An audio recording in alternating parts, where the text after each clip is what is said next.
Hello बच्चों, नमस्कार। Rura biology classes में आपका स्वागत है। बच्चों, आज कक्षा 12 विषय जीव विज्ञान अध्याय पहला, जिसका नाम है पुष्पपातकों में लैंगिक जनन के बारे में हम अगले टॉपिक पर बात करते हैं, जिसका नाम है लघु बीजाणु जनन। तो उसमें जैसे आपने देखा है, आपको मालूम भी होगा कि जितने भी आपके पुष्पधारी पौधे हैं, उन पौधों में लैंगिक जनन की प्रक्रिया संपन्न होती है। और लैंगिक जनन की परिभाषा आपको बताई जा चुकी है पिछली क्लास में। इसकी परिभाषा होती है कि लैंगिक जनन की वह क्रिया जिसमें दो विपरीत लक्षण वाले युग्मकों की आवश्यकता होती है, अतः इसके माध्यम से उत्पन्न संतान अपने पूर्वज समान नहीं होती है। यानी जो लैंगिक जनन क्रिया है, उस क्रिया में दो विपरीत लक्षणों की युग्मकों की आवश्यकता होती है, जो केवल इंडिविजुअल फर्टिलाइज करते हैं, वो एक दूसरे के विपरीत होते हैं। यदि एक दूसरे के विपरीत न हो, दोनों में समानता पाई जाए, तो फिर उसमें दिक्कत ही नहीं। दिक्कत ये हो सकती है कि वो फर्टिलाइज नहीं हो पाएगा, निश्चित क्रिया नहीं हो पाएगी। तो उसी टॉपिक पर हम बात करते हैं, जो हमारा लघु बीजाणु जनन है या लघु बीजाणु जनन है, तो इसकी क्रिया किस प्रकार से संपन्न होती है, स्पोरोजेनेसिस रिप्रोडक्शन, उस पर टॉपिक पर बात करते हैं। तो कह रहा परागकोश तथा परागकणों के, इसमें लिखेंगे आप पराग कोश तथा परागकणों के परागकोश तथा परागकणों के निर्माण की प्रक्रिया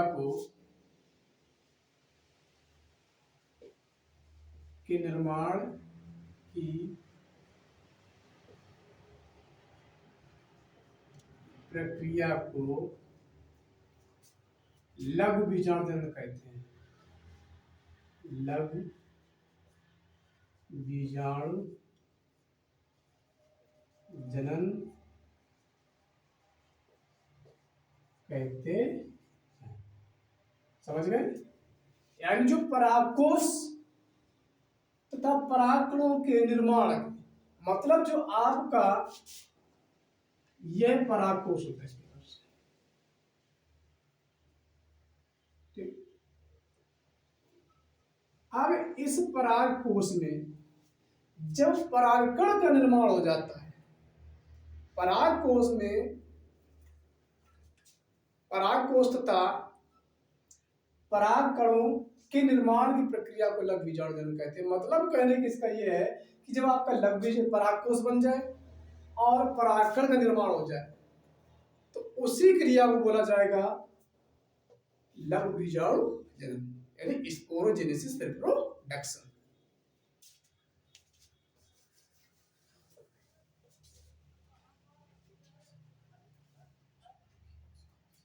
फिर कह रहा है परागकोश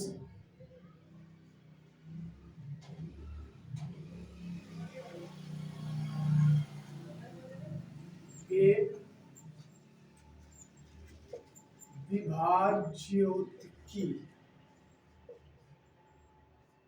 विभाज्योतिकी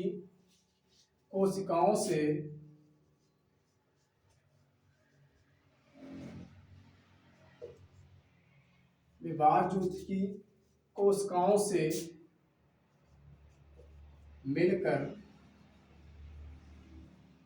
बना होता है, मिलकर बना होता है।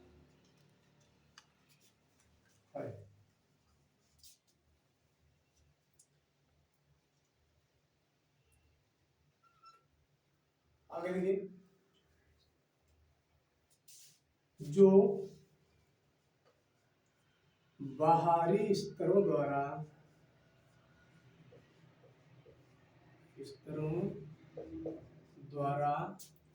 घिरा होता है, जो बाहरी स्तरों द्वारा घिरा होता है, जो बाहरी स्तरों द्वारा घिरा होता है और और धीरे धीरे विकास करके, आगे लिखेंगे और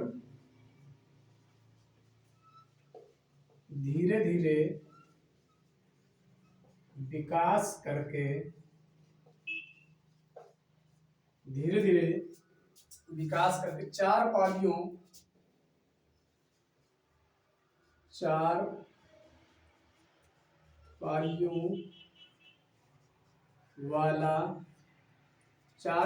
वाला हो जाता है।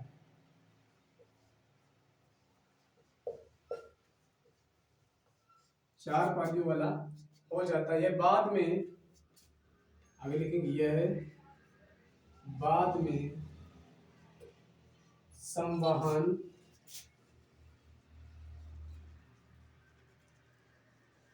बंडल द्वारा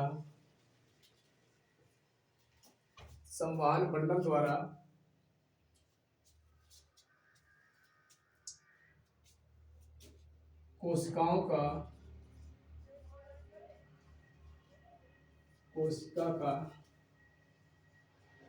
निर्माण करता है। कोशिका का निर्माण करता है। कितना लिखे, स्क्रीनशॉट ले जल्दी से जो बच्चे लेना चाहते हैं, फिर उसके बाद हम इसी का आगे आपको एक्सप्लेन करें।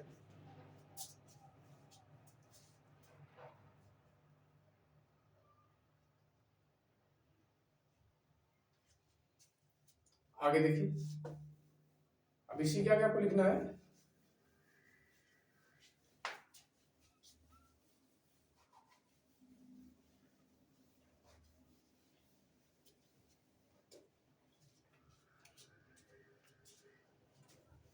परागधानी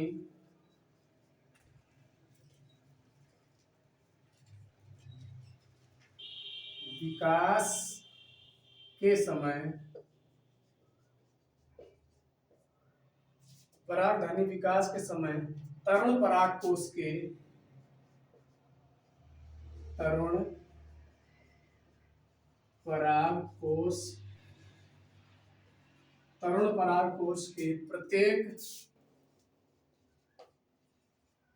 प्रत्येक पाली में कोने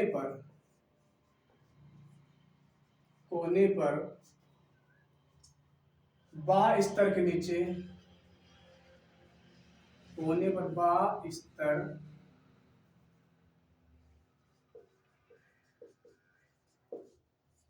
स्तर के नीचे कुछ अंतःस्तरी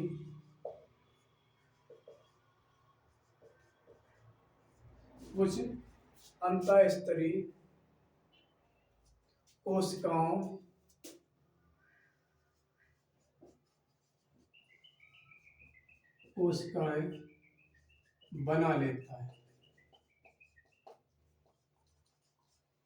कोशिकाएं बना लेता है। ये कोशिकाएं, लेकिन ये कोशिकाएं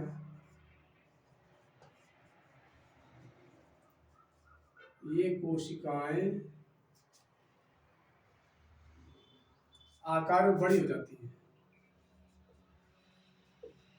आकार में बड़ी हो जाती। इस प्रकार से आपका लघु बीजाणुजन्य क्रिया आपको शॉर्ट फॉर्म बताया गया है।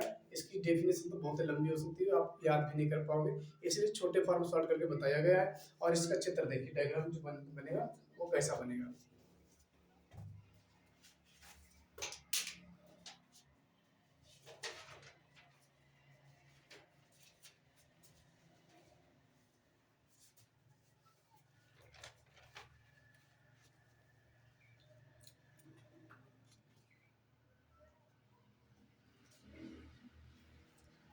कोई हम एक चित्र बना दे रहे हैं आपको।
इसका नाम लिखें वाहिनी ऊतक, वाहिनी ऊतक।